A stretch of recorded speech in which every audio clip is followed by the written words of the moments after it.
Wir klären in den nächsten paar Tagen die Frage, ob wenn du ein Handy hast, so eine Insta360 Luna brauchst oder so eine Osmo Pocket, wie ich hier gerade filme.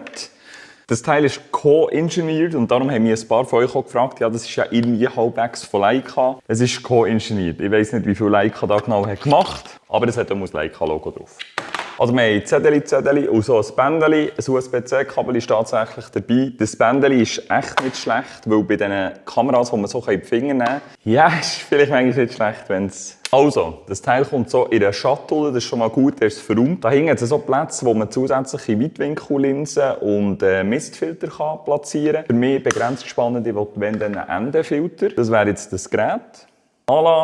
Display drehen. Also, fairerweise muss man sagen, es ist alles sehr gleich wie beim DJI Osmo Pocket, aber das geht nicht an. Hier unten hat es direkt einen USB-Anschluss zum Laden, plus so eine Lasche, wo man das Teil rein tun kann. Wenn man ein Stativ her tun, kann man das mitgelieferte Teil unten dran tun. Und da hat es so komische Füßchen drin. Sieht so aus.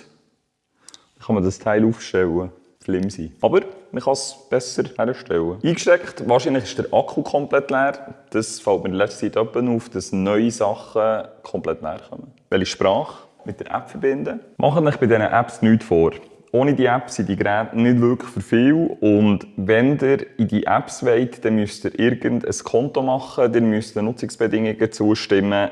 Ja, Fazit, es muss jetzt zuerst mal über 25% geladen werden, sonst kann ich das Firmware-Update nicht aufspielen, also bis näher. Das waren jetzt keine 10 Minuten gewesen, und irgendwie ist das Teil halb voll. So, und warum brauchst jetzt du so ein Gerät oder so ein Gerät und warum speziell vielleicht Insta360-Version? Das finden wir in den nächsten Tagen raus, weil Aufnahmen habe ich jetzt noch keine, aber das Alleinstellungsmerkmal von dieser Luna ist, dass ich das Teil hier abnehmen kann.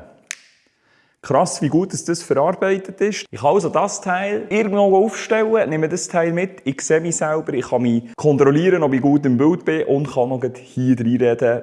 Das ist natürlich mega gäbig. Solche Features habe ich natürlich mit dem Handy nicht. Beim Handy habe ich aber Stabilisierung, ich habe gute Bildqualität, je nachdem, was ihr halt für ein Handy habt. Wir klären also in den nächsten paar Tagen, brauchst du so ein Teil? Lenkt dein Handy? Wenn du also einen Grund suchst, so ein Teil zu kaufen, dann bleibst du am besten hier, drückst auf Follow, schaust ein bisschen um, wir sehen uns wieder, bis gleich. Jetzt kann ich das jetzt da einfach wieder, kann ich das da wieder drauf tun.